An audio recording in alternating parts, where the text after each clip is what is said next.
Hi. Hello. Hi, Devashri. Hi, Richa. We'll just wait a couple of minutes till everyone joins in. Yeah, sure.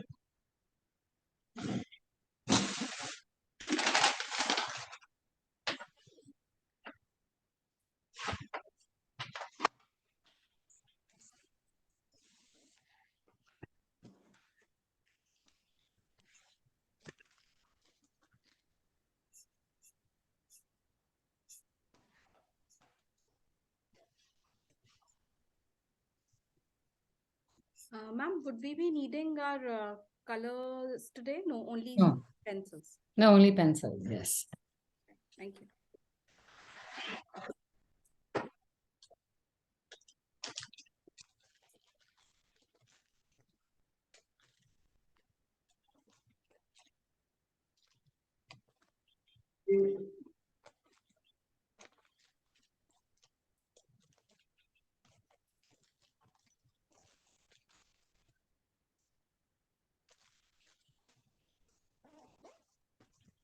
I have to update my pouch.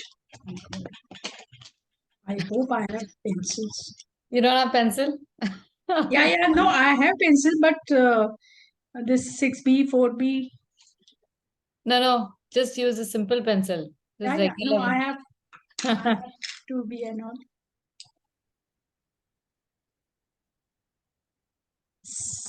I do have. Okay, good.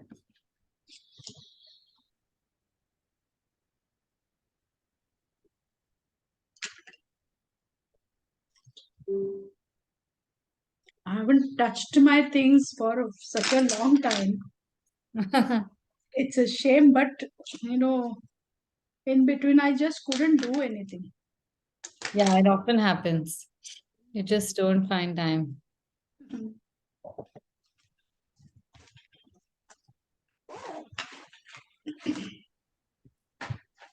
Okay, so while the others are joining, I'll just introduce you all both to pencil yoga. I think when I've done this pencil yoga thing, both of you weren't in class at that point, no? So I'll start you off on that. Everybody else knows it. At any time, I'm happy to reintroduce it because it lands up being one of those things that you don't do as much as you should be doing. So it's like any exercise, every morning you have to do it, but there's such resistance. This is exactly like that. So with pencil yoga, the intention is same thing, endurance and flexibility, like you would have in regular yoga. And the process with which I have designed this is that you will be forced to be flexible. So if you've done any amount of yoga, you realize that it's about stabilizing a certain part of the body and then twisting and contorting the rest of the body so that you allow the muscles to stretch. So there is something that remains bound and something that is allowed to flex with that binding. So what we are going to do is you are going to draw a whole bunch of lines. So you don't really need a fresh page for this. You can use some of the earlier pages, the backs of the earlier pages. Only there's going to be a lot of pencil deposited on it. So you need to find a page where if one side of the pencil goes on to the other of the page, then you're not really bothered about it. Or then just take a fresh page and work with that also, or take the last page, you can work with that also. Eventually, you don't have to do it on a white sheet. You can do this exercise even on newspaper, or best is any paper that you want to recycle, old prints. Only thing is, don't get a paper that's too big or has got too many wrinkles as far as possible, because that is an impediment. So what you'll do is wait, before I shift the camera, wherever you are seated, you will sit in front of your work like that. Your book is kept between your shoulders, and neither your body nor your book moves. So this remains exactly the way it is. You do not change the angle of the book. And as far as possible, you don't change your angle also. So these are the two items that remain the same. What changes is the grip of your pencil. So sometimes, more often than not, we are used to drawing and writing like this. We keep stuff at an angle. But you must have noticed by now that if you make your drawings at an angle, they're always skewed. They're always slightly tilted to the right because our eye tries to make them straight. And then when you turn the book straight, everything is tilted to the right. So in this case, it's not about that parallax of the eyesight. Here it is about maintaining this angle so that you allow the hand, you put the hand in uncomfortable situations and let the hand become strong in holding the pencil and creating different kinds of lines, different pressure, and also being flexible. So normally when we write, we make very short strokes. So our hand is more or less just static. It's not doing much. And barring maybe these three fingers, you don't even move too many muscles. But when we are drawing, you need to move the whole arm. You need flexibility in the fingers. You need strength. You also need predictability of the line. And you're making very long span lines. So you need to have this whole arm be comfortable with all sorts of lines, whether it's on paper, small size, large size, or whether it's on surfaces which are even upright. So you need a certain amount of strength, literally just strength in the muscles, flexibility of the muscles to develop the confidence you need to draw that line. So that's what we're going to work on with this. So to start with, once you place this, and for yourself, please be seated very comfortably. It's a 5-10 minute exercise, no more than that. But you don't want to sit uncomfortably through this situation because then it shows in your line work. It's never comfortable. So now I'm seated in front of my book. God knows what's happened to my...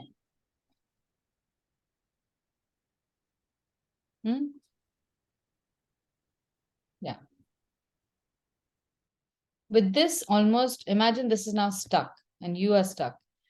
We are going to draw lines in 8 directions, the 8 cardinal directions. I'll tell you all of them so you can go at your pace. You don't have to draw them fast. You don't have to worry about whether the line is straight or whether it is wobbly.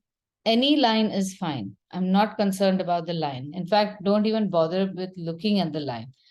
The directions are only so that you can investigate or observe how the grip of the pencil changes as you move from left, where you'll start drawing the lines like this, and come here where you will have to make a line straight, holding the pencil upright. So these are the kinds of movements that are going to take place. And I just want you to enjoy that bit. So when you're drawing this line, if you're unfamiliar, when you're drawing this line, it might come a little wobbly, totally unconcerned. Just keep drawing these lines, but they need to be controlled. So what I want you to also not do is draw a line like that. So this is not a line. Hold it like you're holding its hand, like you're helping a child cross the road. Don't just let it go. And just draw very controlled lines from top to bottom. Then we will be drawing lines bottom to top. Then horizontal lines from left to right, right to left. So if we look at east, west, north, south, we are drawing north-south lines right now.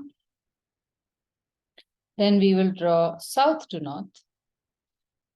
Then we'll draw west to east, east to west, and then northwest to southeast, southeast to northwest, and then southwest to northeast, and northeast to southwest. Those are the 8 directions that we're doing. So at your pace, draw these lines, firm but not dark. So you don't put too much pressure in. What you can do is expect like 50% pressure or 80% pressure.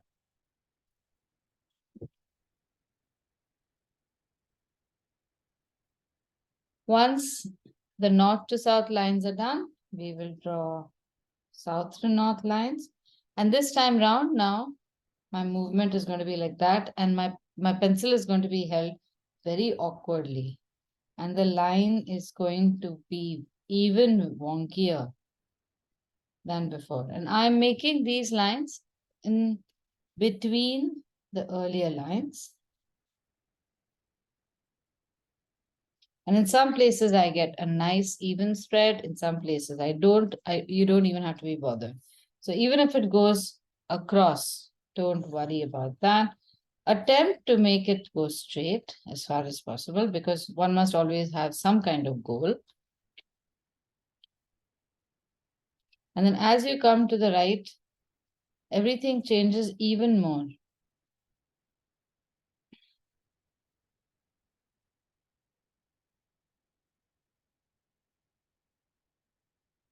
Check that you've not moved your book. And now draw lines from left to right. You could try holding the pencil a little far away for this. So that's west to east lines.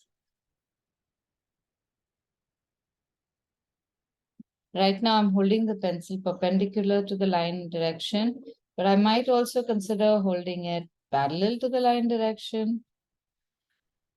Anything is allowed. How you hold the pencil is not really important. The book should not move. So these are west to east, and now I will draw east to west. So there's no prescribed way of holding the pencil. You can hold it literally anyhow you want to. Nowadays, you see how people are holding pencils even like this. I hate it absolutely. I can't even stand it. Then there are YouTube videos or Instagram, and people are trying to draw like that. It just totally, it makes me so uncomfortable. I can feel the pain in their shoulders and all the problems they're going to have by the time they reach 40. So while there is no prescribed manner of holding a pencil, you just need to hold it lightly, because we want firm lines, but we don't want the line to be like when we write text.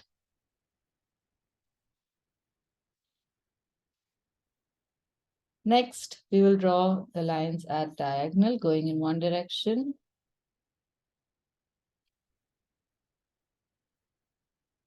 So this warm-up exercise is wonderful before you start any kind of drawing task. And if you do this frequently enough on a newspaper, you realize that your grip on the pencil improves, your line just automatically improves. It's all like going to a gym or doing a regular exercise routine. When you need it, your muscles are ready.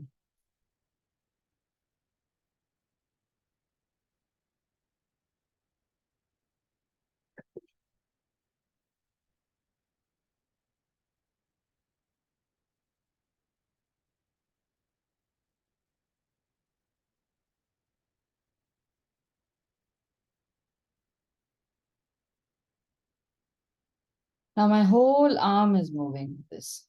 My hand is off the paper. With the other hand, I'll hold the book. That is okay, to make sure that I get enough of anchoring.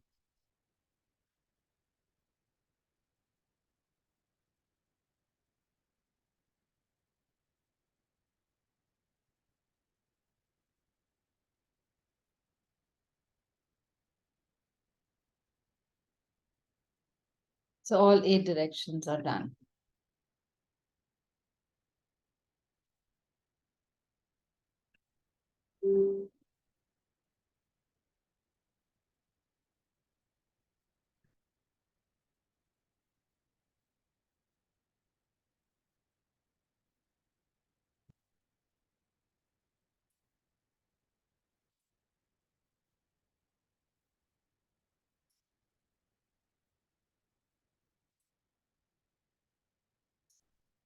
All right, after this, we're going to make circles. So somewhere over here on the same page, we're going to make circles. But you don't make just one single circle. You go round and round and round in that area, almost like a heap of bangles, one on top of the other. So there's two directions in which you can do this. There's anti-clockwise and there's clockwise. So often what will happen is when you're trying to make a circle, it either becomes an oval or you get a nice curve on one side and the other side it goes and becomes straight or pointed somehow, like it's almost become over here. So when you make the circle multiple times, somewhere over here, if we were to take all or the right curves, we might get one perfect circle out of all the lines. That is how you're supposed to anyway draw a circle. So you have an anti-clockwise direction circle and clockwise direction circle. So let's try making this one more time.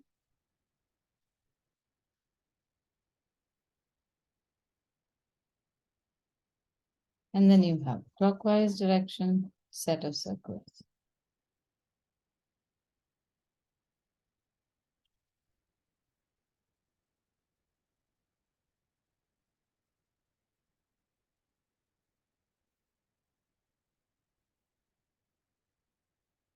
Now we'll convert these into spirals.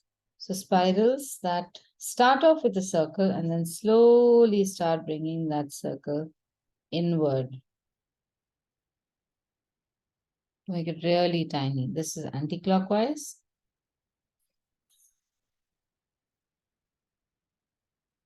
And then clockwise. And try to bring it right in the center of the circle. But if it's not, it's okay. So these were outside to inside. Now you can try going inside to outside. So grow that circle or spiral outward.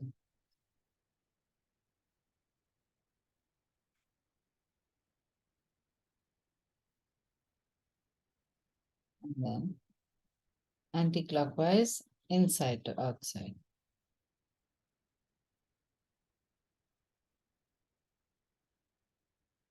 And try to keep it concentric.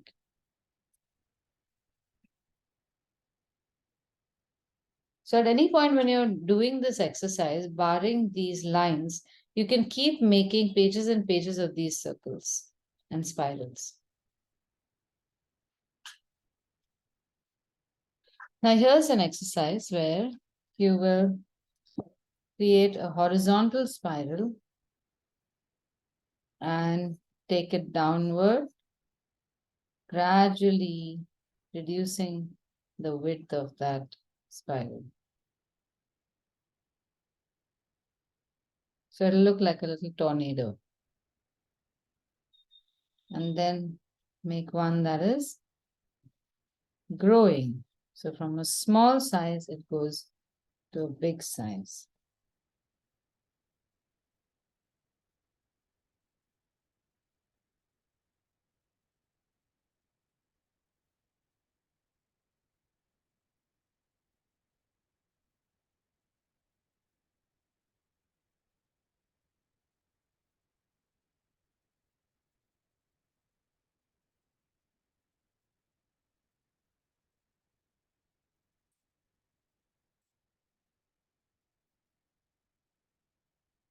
Once this is done, we're going to do a herringbone. So that's going to be moving the pencil in a continuous compound curve loop.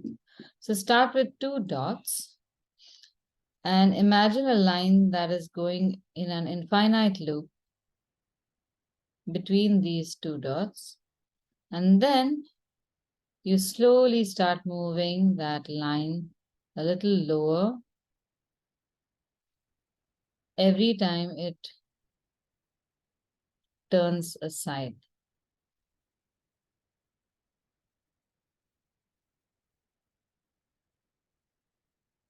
And try to keep these even.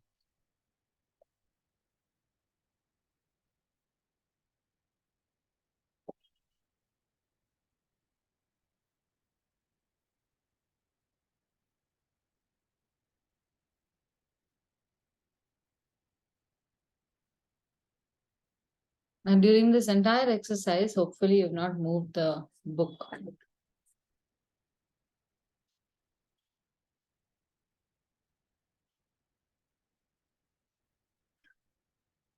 And the last one, make one large circle and make a small circle in its center. And we are going to create a spirogram.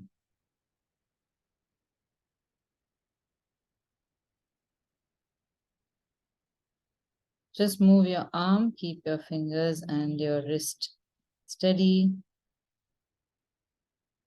Both these are exercises in a Spencerian scriptive calligraphy, but they work very well for art as well.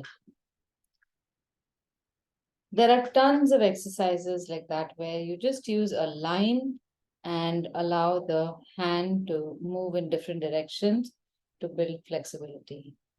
So if you find any more exercises, please go ahead and explore them and make as many patterns as you like. Okay, so this becomes pencil yoga. It takes all of maybe 10 minutes, but it's very, very useful. Now, moving to the main part today. Hopefully, you all are all now loosened up a little bit. Yeah, Devashri looks okay. I don't have to check this. As long as you've done any kind of movement on paper, your yoga is done. Okay, all right. So I'll just give you a little bit of explanation about how I approach pencil sketching. I think this is the most important foundation for art. And unfortunately, most people think that it's pencil we've drawn. This is like the first tool that you'll learn to use. So why should it be given the kind of importance that artists land up giving it? So let's just understand how pencils work. So normally when we are doing, let's say we are writing with pencil.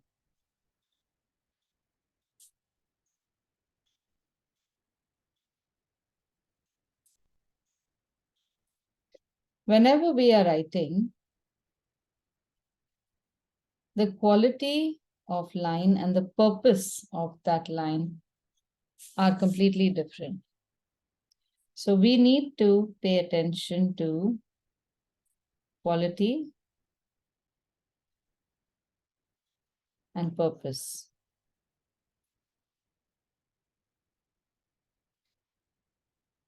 Now, if we were to look at writing and drawing as two separate things or two separate purposes that the pencil has, how are they different? Now, within these, there could be another purpose as well. We'll come to that. So when we are writing, firstly, our lines are short.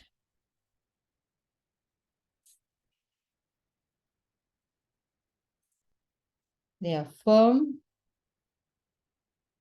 So you have to make an absolute firm line when you are writing. And once I write about drawing, then you'll know the difference. They are usually dark. And the purpose of writing is legibility, clarity. Right? This is more or less. You could come up with some more explanations for yourself also. Now, when we are drawing, we need short and long lines. It's not always long lines, but in writing, we hardly ever use long lines. We need firm as well as dynamic lines. So by dynamic, I mean, if I were to write in writing, if I write the letter A, my lines have to be firm, and we spend entire childhoods trying to get this firm line out of children. But when I'm drawing, I don't have to write. I don't have to make a line like that.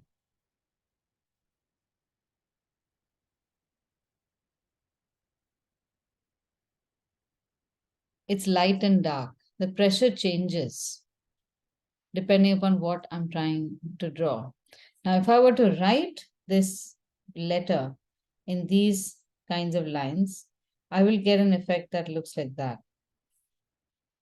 which is not the best for legibility and clarity, right? But if I'm drawing, for drawing, this works. A firm line also works for drawing. So in drawing, it actually uses both lines, but in writing, it cannot use a dynamic pressured line.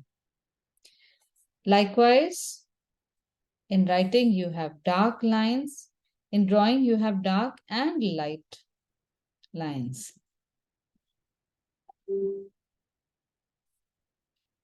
The purpose of drawing also, it's hardly legibility and clarity, but it's mostly for preliminary sketching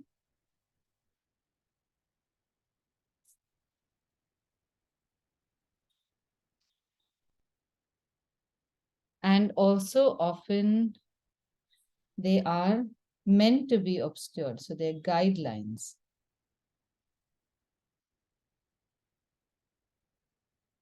Unless it is a pencil sketching, and this is the medium that you're going to use, pencil sketching is only to make preliminary sketches and to use as guidelines. So they're meant to be covered or erased for the most part. Okay, so these are the differences. Now, when we are studying pencil sketching, we are going to pay attention to all of these things and we are going to create,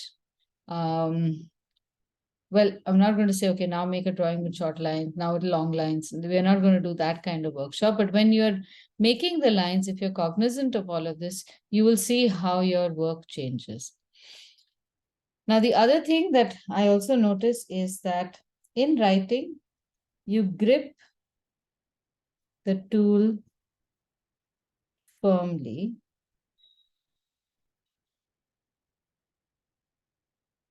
But in drawing, you also grip it lightly.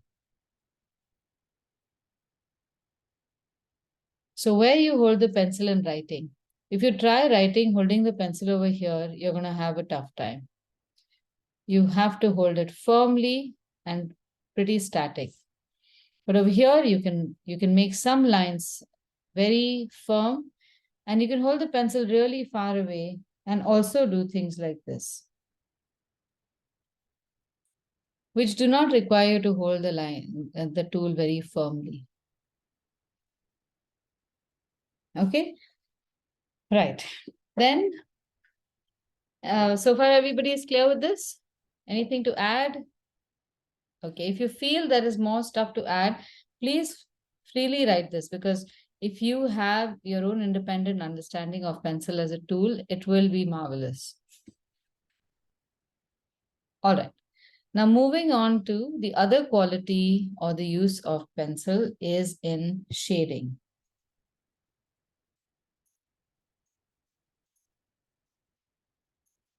So most of pencil sketching depends on our ability to shade effectively. Again, I'm going to break the techniques down a little bit. First, let's make a longish rectangle, divide it in half with a line, and then further divide that into more halves. Now, on the rightmost block, shade with whichever pencil you have, shade this block with the darkest pressure that you can do. And it's okay if things go out of the box, that's fine. We're not looking at neatness here.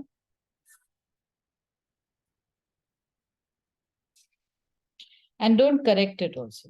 Just leave it the way it is. Don't go over it twice.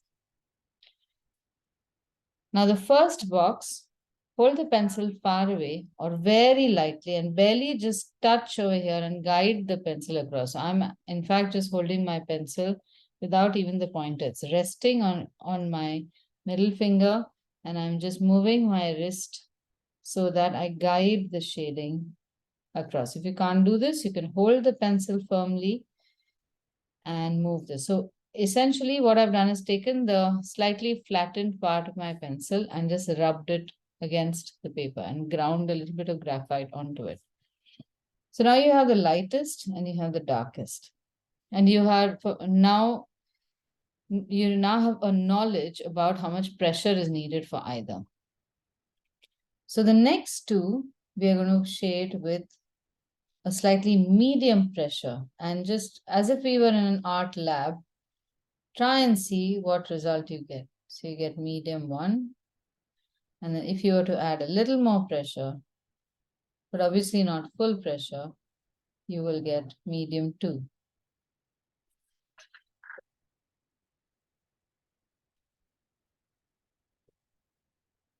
So this is uniform pressure shading.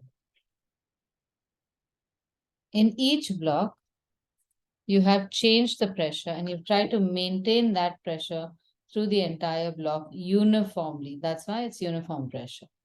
Okay. Now let's apply it right away.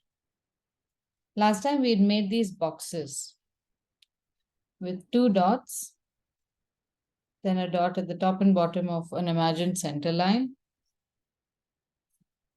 Draw a diamond. From the bottom dot, I don't know why it's looking a little blurred. From the bottom dot, you pull a line going straight towards the bottom of the page. Make sure it's pointing towards the bottom of the page. And now from the sides as well, you draw lines which go to the bottom of the page, but stop short of the middle line. And then you join these bottoms. And now you will shade one of these faces. We have created 3 faces of a cube. You will shade one of these faces really dark and the other face either very light or one of the medium shades. And you will leave one face unshaded.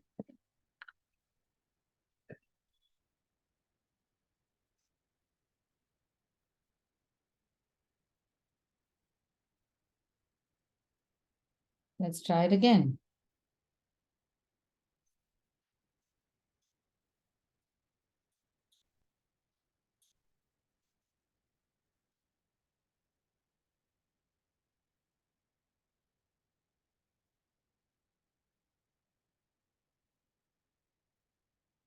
And light or medium.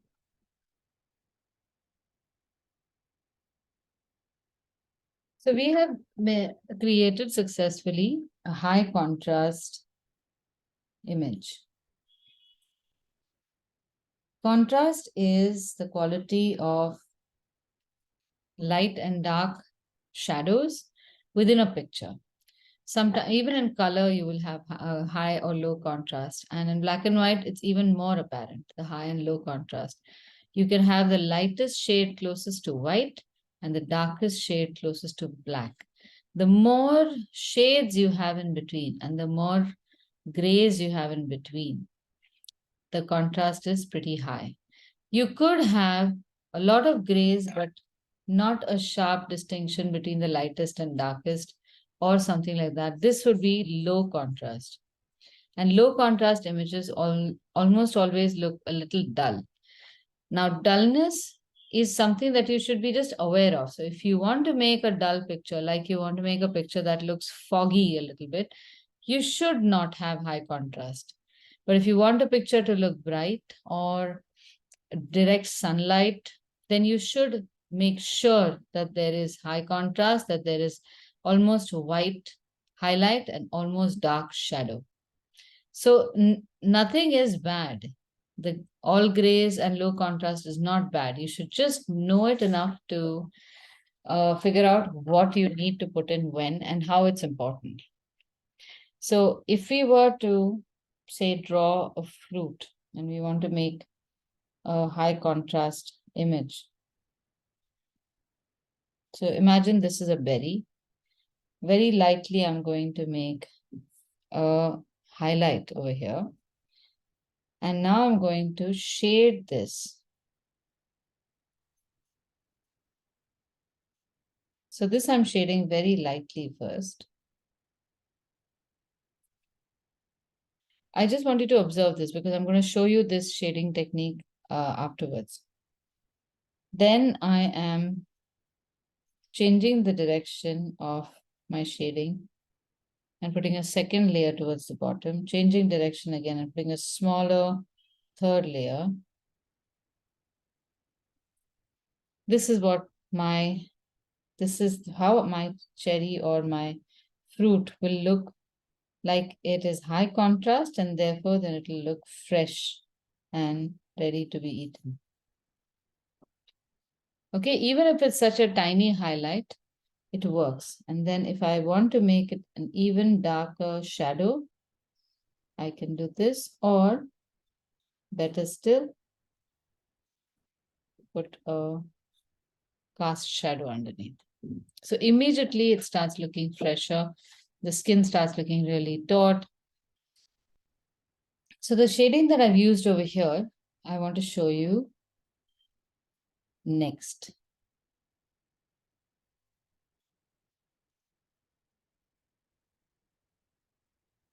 In this case now, make 3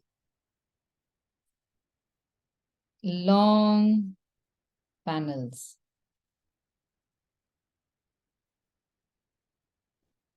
The first 2 panels are going to be variable pressure.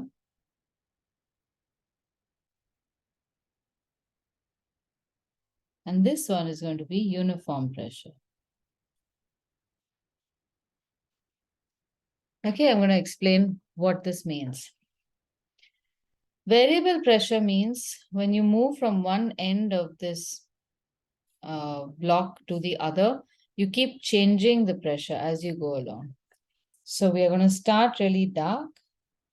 I just want you to observe this first, and then you can make it with me, because I want you to see the difference. So I'm starting dark, and as I'm coming towards the right, I reduce pressure, and I steadily keep reducing pressure till as little as I can, till about 3/4 of the way, and then I can just let it go. So I have been changing pressure from this end to the other end. I can do it the other way around. So I leave a little white over here and gradually start increasing pressure. And of course, in this, I can also turn the book now. So if you're more comfortable with horizontal, you can do it that way. And steadily keep increasing pressure as you go along. And you can do this very slowly, but try to not go back. Try to do this in one shot, just to see for yourself how increasing pressure can help. And you might miss out, as in you might miscalculate at what point you need to make it darker or lighter or reduce pressure. So you might get a very dark patch or a very light patch. That's okay. But don't switch. Don't switch back to a lower pressure and then high pressure and then low pressure. Don't do that. So if you do light and you don't realize how far you've come, you can quickly make it into a dark, light to dark thing. That's also fine. But try to not retouch anything. Like I see something over here, excess pressure and then less pressure. That's okay. Okay, so this is variable pressure. Now for uniform pressure, I'm going to just shade with the lightest shade in one direction. This is like about at a 60-degree angle I'm sketching this, but very light. You can barely see it.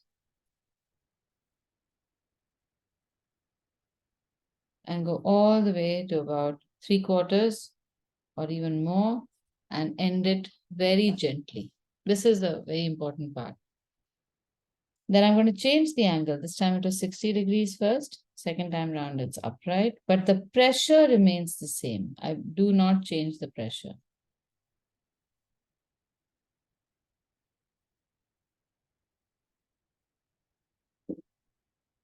And stop a little earlier.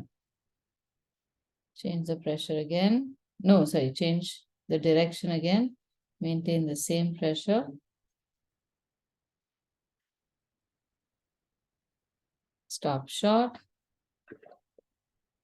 Change pressure. I keep saying change pressure. Don't change pressure. Change direction of line. Maintain that same low pressure, zero pressure, and stop higher. And you can keep doing this theoretically at least 360 times by changing 1 degree of pressure, of direction. So this is because why you change direction is because our paper is usually textured. A cotton paper or watercolor paper has tooth, what's called tooth, which means that there is some kind of surface. If you do, if you take a, what is that called, microscopic picture, you might see bumps and valleys in this. So when you deposit this lead onto one area, it gets deposited only from one side of that mountain. So imagine if this is it, like right now, you can see the sunlight hit only the right side of my hand. If I want the sunlight to come to the other sides also, I change the direction of my hand and I get more. So that's what we are doing over here. But the pressure remains uniform. All right, do you want to give it a shot? Okay. Now do all three together. And it's not important to be speedy about it.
Devashri, you're on mute.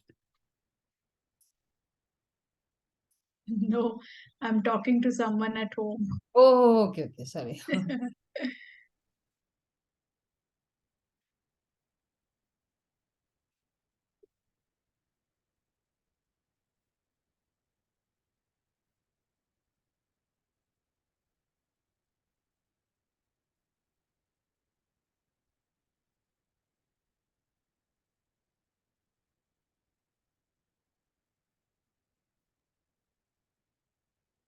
Ma'am, I'm done. Okay. Are Yeah, you this you can show me. Let me have a look. Okay. Okay, so the uniform pressure, na, Richa, you need to stop the shading a little earlier every successive Yes, yes. row. So try that. Hmm. And make another one. Right, right.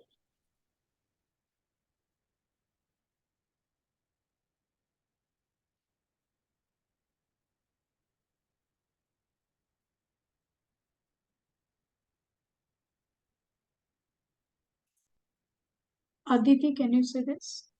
Yes, let me check.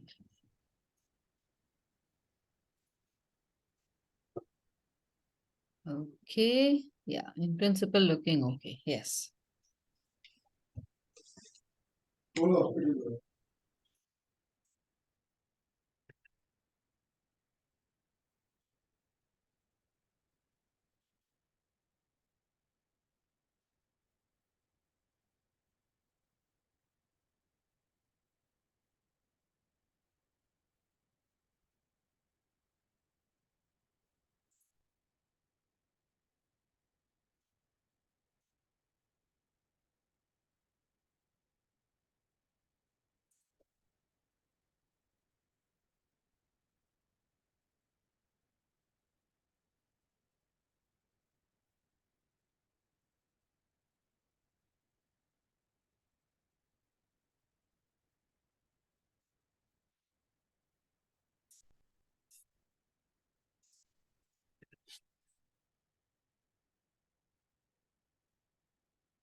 Now to apply this, try this technique. Now, one more thing I noticed, Richa, in your case where you've drawn the cubes, these two lines need to end a little higher. I forgot to mention that possibly. This line goes down a little longer and these end slightly shorter so that when you join the bottom, They come the at an bottoms are at the line at the bottom on each face is almost parallel to the top over here. Okay, so just try drawing one more over there. And based on this, we are going to draw cylinders now, where again you draw two dots. You're going to join these with two arcs, but I want you to be careful drawing these arcs. Draw a short, very short vertical line on those dots, and then join the two and hold your pencil far enough. If you're holding the pencil here, you won't know where the second point comes and you will either overshoot or underdraw. So hold it far away. This just gives you a better vantage point to see the neighborhood of the line. Then drop two lines from the side and join these lines. Again, these go vertically down and join these lines again with a curve which is about parallel to the curve on top. Or sometimes it can be even rounder a little bit.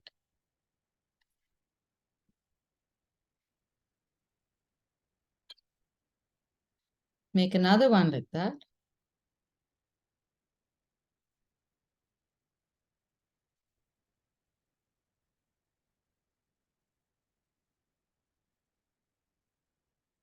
Now, both of them, we're going to use this variable pressure. That means we're going to change the pressure as we go along. One, we are going to shade from left to right, like this. And the others, we are going to change and shade left to right and right to left, like this. Not like this. Here, in both these cases, our direction was left to right. Yeah. So this is what we're going to do. Start dark till about a fifth of the way. Then you start reducing till you come till about a quarter of the way.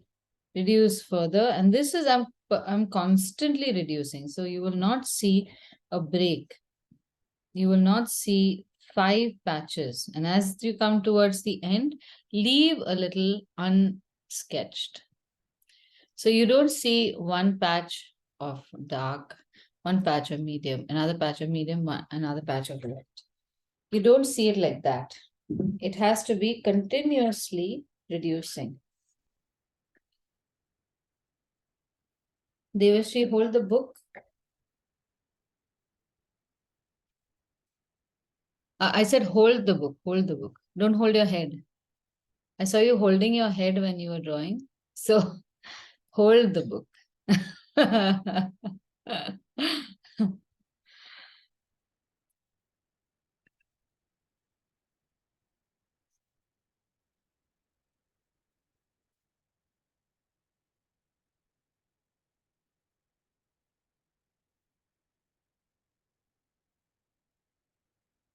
Then we will make the same thing, but in a shorter interval from both sides. So you do this from right to left and come towards the center. And before you reach the center, you have to end it. And likewise from right. Also, you start the same way. It need not be an identical graduation, but essentially the same. So what you must keep in mind is as you are shading, or even sometimes as you are drawing, your pencil has got, say you start off with a tip like that.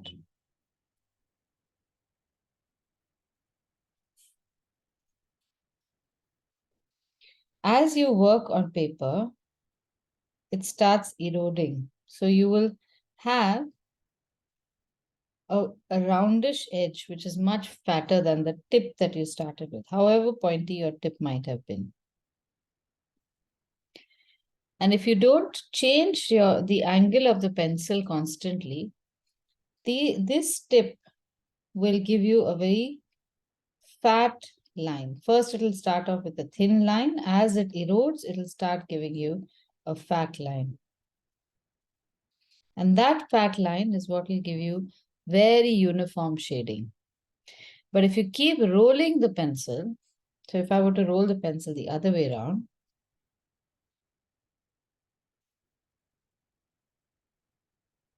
my lovely eroded edge is going to go to the top, and I'm going to have a pointy edge over here.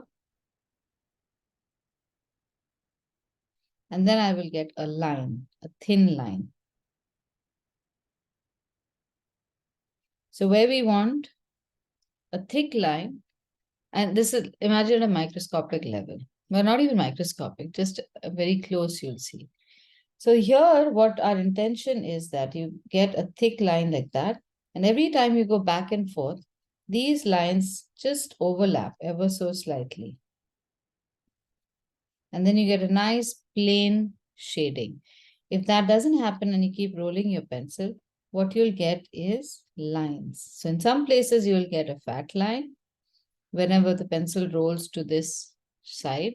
And in other places, you will get lines. And you'll notice that your shading is not even.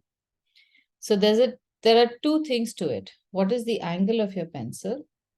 If it is too upright, then you get a very straight line. If it is held far away, but you are constantly rolling it.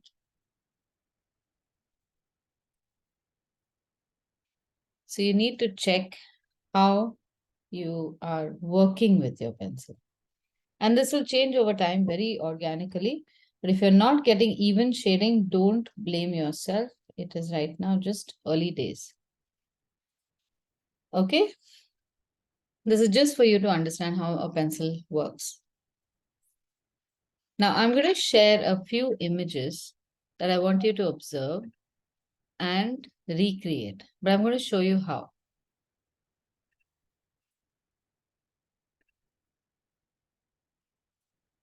Since in the beginning, getting these uniform shaded lines is difficult, we are going to not bother with a uniform light shading like this. I want you to try and recreate this. Actually, let's go with this one. You recognize it as an apple, but it is not an apple. It is just some scribbles which remind you of a shape like apple. It's not the right color. The shapes are all wrong. There's a texture to it, but yet this is an apple as far as you're concerned and I'm concerned. And I can communicate through this picture to you to probably buy a dozen of these. And I hazard that barring a color difference, you will get apples. And we are not going to go get mangoes. So I want you to know that your line, however imperfect you think it is, will always be able to communicate something. Even if it is scribbly, it will be able to communicate roundness. We can do it at all stages. So I'm going to recreate this picture in some way, trying to imitate the kind of pencil lines I see. Okay, so I'm just making it in this tiny space over here for now. So we are going to employ all of these things. We're going to employ long lines, dynamic pressure, light lines. We're going to make a preliminary guideline. And we are holding the pencil very lightly. If you don't have room on one page, you can sketch this on the opposite side of the page or behind this also. Maybe I'll do that way. So all these pencils can face each other. That way when the lead is rubbing, you don't have to worry too much. All right. So we warmed up our hand to make an oval or a circle. Make that circle. Within that circle, don't draw with me, just observe right now. Don't draw, it makes a difference if you just see. Then I'm making these brief lines to give myself the right shape that as I see it. Now this line is not drawing like this, okay? I'm not drawing furry lines. I'm drawing a firm line and creating a shape. Because it's a preliminary picture and many of these are guidelines, your line can go through objects like this. You can draw certain transparencies. Okay, now once you are happy with the shape, even if it is not identical, let go of that for now. And try and see in what area the artist has made what kind of line. In some places, the lines are sharp. In some places, the lines become a little blunt. Now, at this point, the line changes. That becomes longer. So I'm going to draw a longer line.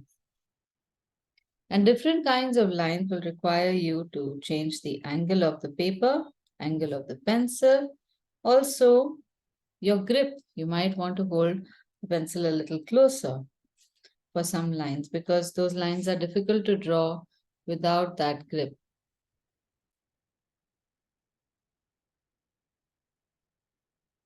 And you can move the book around if you want to. So just with lines, I am creating dimensions. So next class, we are going to learn more about texture. But right now, I want you to just see the effects of creating these textural lines.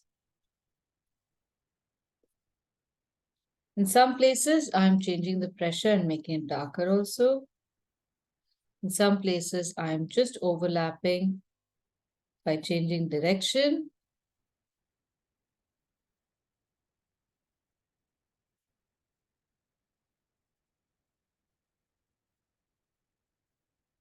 And the lines are all over, they're in varied directions. So that first exercise of pencil yoga will definitely come in handy.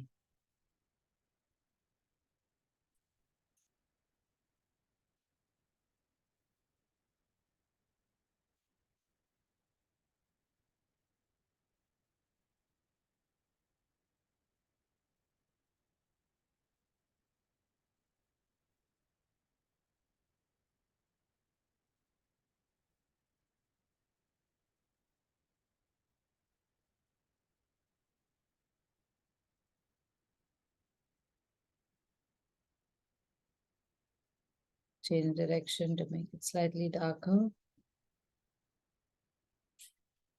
And you don't have to sketch too fast also. I'm just doing it because I find it easy. Here now we have the back.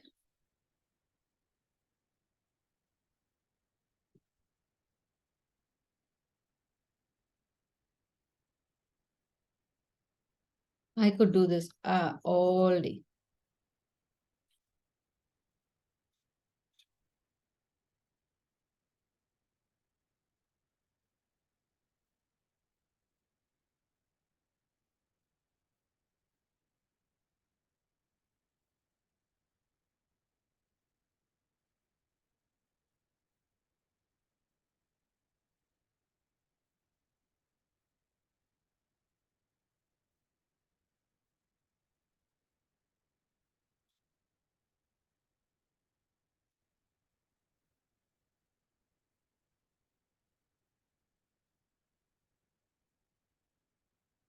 Okay? Y'all want to give it a shot now?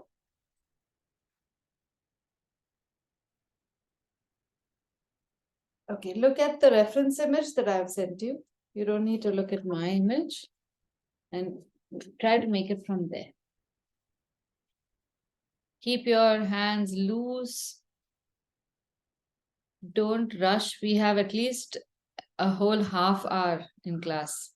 So you don't have to rush. You can finish in 5 minutes, 2 minutes, 25 minutes, that's fine.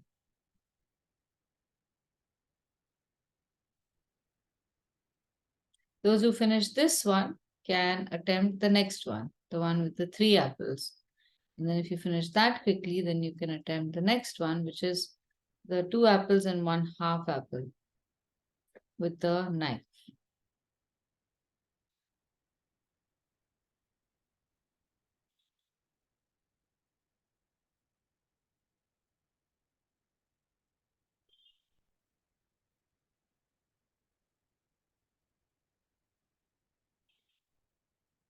Yeah, okay, Mariam.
How's it going?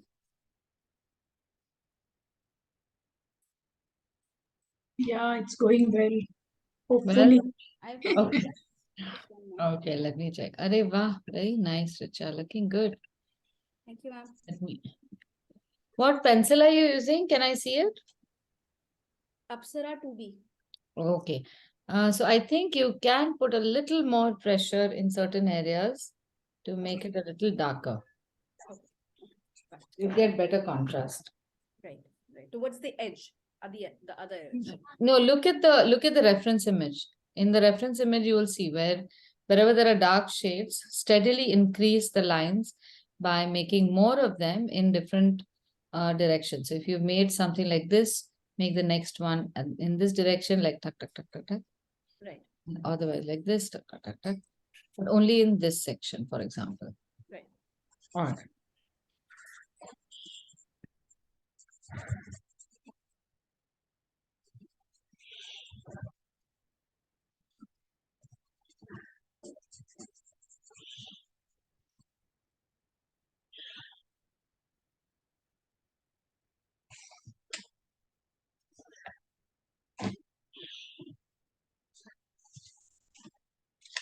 Here it is. Yeah, looking nice. You want to try the next one? Yeah, Good. thank you.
The other two pictures will also help you practice proportion. So when you draw the Yeah, first pattern, draw. exactly. That is what I was thinking. Uh, since this is only one, it is a bigger in size, and there are three, so uh, they are smaller, of course. No, But then, they don't have to be smaller. now in But the sense, you have to accommodate three uh, in whatever area you have. yes, Yeah, accordingly, you need to change the proportion. Seems. correct. Not just that, but they have to be proportionate to each other also. You Yes, can't yes. draw one which is very tiny and Yeah, looks like a lemon, and then you correct. draw the others which are really big. So Correct. one way to figure out whether you are proportioning it right is after you've drawn the first one, Yeah, check where with respect to the first apple or circle, the other one begins. So it doesn't begin at the 12 o'clock point, doesn't begin yeah, at 11, it's somewhere in between, and then comes all the way around and finishes over here. So if this is the trajectory, then how big do you have to make it? And then you also change the shape yeah, according. Similarly over here, it's almost at 12 o'clock, but no, a little to the right. About the same size. So you can also do things like this. You can check size and it ends very close over here.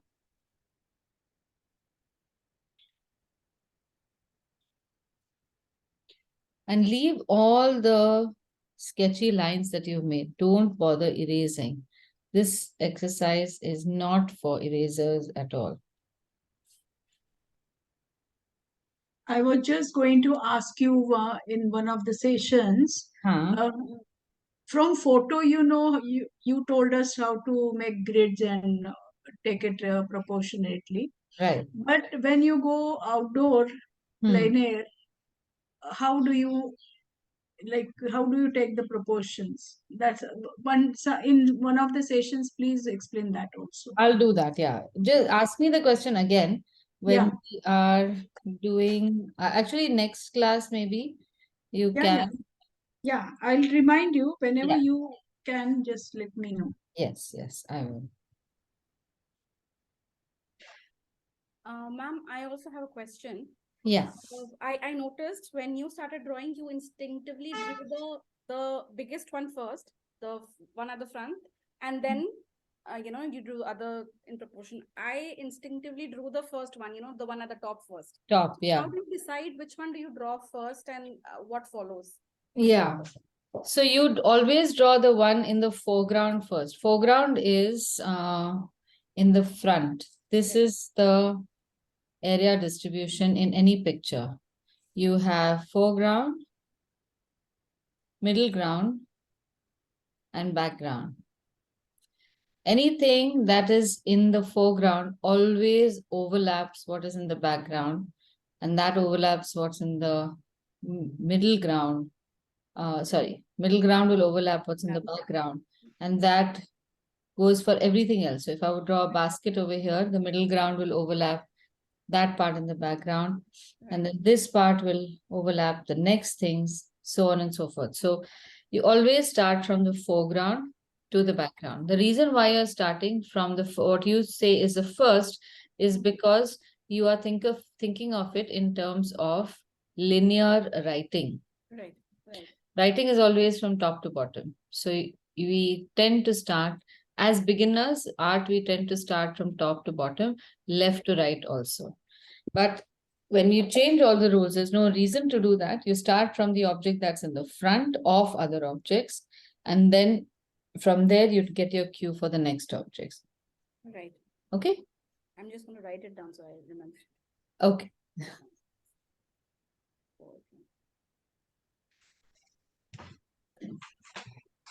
So in this exercise, are you getting that line texture? Or are you shading it very smooth?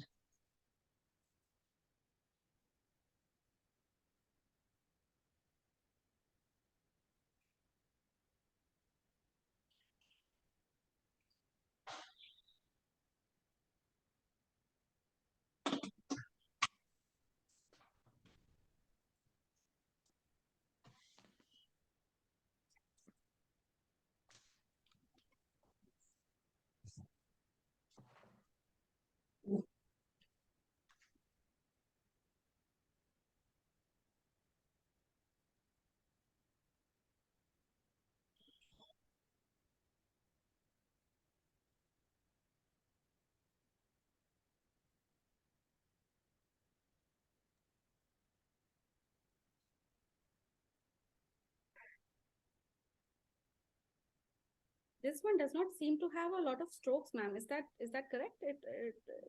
The other one had quite a few strokes up and down. Yeah, this probably doesn't have, if you don't see it, it's not there. Right. There are plenty of strokes in this. So, but that's how I see it. Maybe not as numerous or as varied.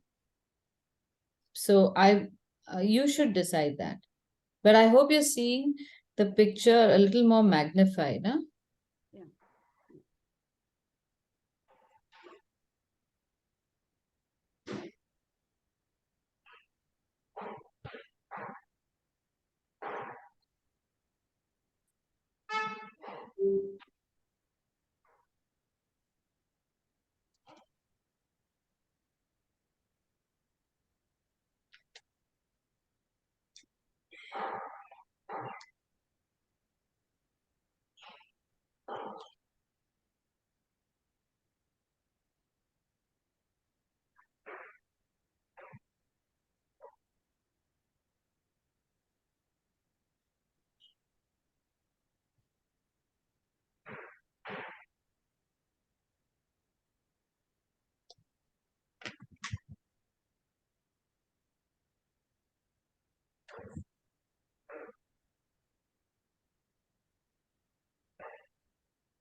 Are you all getting it? Okay, no? Yes, yes. Okay. Okay, so now one last thing I want you to try. All this is fine, and this will probably help explain your problem also, Devashri. Yeah. Find an object in your house. Like I have this eucalyptus oil bottle. Try drawing and shading that bottle like this. Okay, so just the way you see it. Now, in this case, when you hold it in front of you, how do you get proportion? So I'm going to show you as you are seeing it, not how I see it. My eyesight is from here. Mm. Yeah, so I see it slightly flat, but yours is from the top. So I'm going to show it Yeah. as you see it on screen. So Yeah. I have to draw this bottle, say maybe at not straight full on, but slightly at an angle. So I will use my pencil to give me an idea of how this works. So suppose I have to draw it at this angle. I will say, okay, this is the height of the pencil of the object. So you hold it in front of your eye like this. So you proportion and say, if this is the size of the bottle height, at the same level, if I hold my pencil sideways, the width is about half. So that gives me a proportion and I can start making that shape. Now, every time you are trying to proportion something, it has to be in relation to something else. You can't just take one measurement and say, okay, now I'm going to make this bottle. You always have to have with respect to what are you looking? So first, if you take the length, then with respect to the length of the bottle, how wide is the lid? How wide do I see it? And then with respect to the lid, how tall do I see the bottle? So it's maybe somewhere over here, not even, sorry, it was like this, no? I'm just matching this oval to this oval. And I'm looking at though I have the bottle in my hand, I'm looking at the screen and sketching. So it's taking a little longer. Then what is how curved is it at the bottom? Where is the label? Again, with respect to the lid, how much, and I have to hold the pencil in the same place. So if this is the lid, at the same place, if I take it upright, the label starts at the same point. So this is the lid. So label starts on the bottle at about the same height as the width of the lid. You literally just do that and you should be able to get most of the proportions right. Now, after you have drawn this, that was about proportioning. After you've drawn this, you can shade it pretty much like how we've shaded all these things. So how do you see the shadows over here? Do you see a dark shadow on the left? There's a highlight over here. Let's ignore this for a bit. Just make that highlight. I have the highlight over here, like we have for the apples.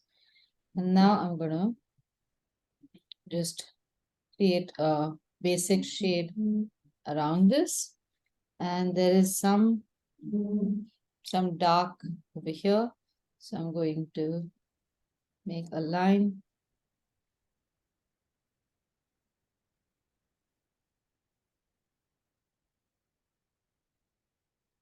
And I'm making very close lines so that I get a dark bottle.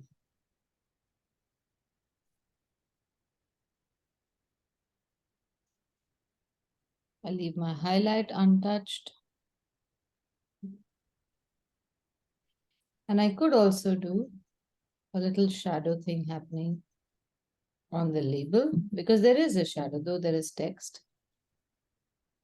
And then a bunch of lines very close and very dark because there's no highlight that goes all the way to the bottom. But I'll still keep it a little darker to the left, maybe a little to the right, but lighter over here. Similarly, I will create, now making these vertical lines on the lid is actually part of the texture over here. And then if I hold it a certain way, you see a reflection. So I could also make that. I could make one plane and then lines closer together and create some kind of interesting texture on the lid. And then, because I want a shadow, I'll just study the shadow and maybe I can make a shadow like that.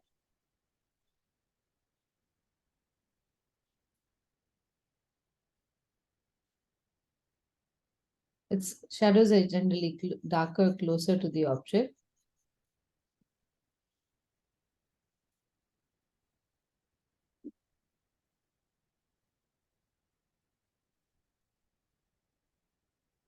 So the same technique, but for a real object from your house. All right, can you give this a shot? Yeah. Okay, so we are out of time now and I have to prepare for the 5 o'clock class.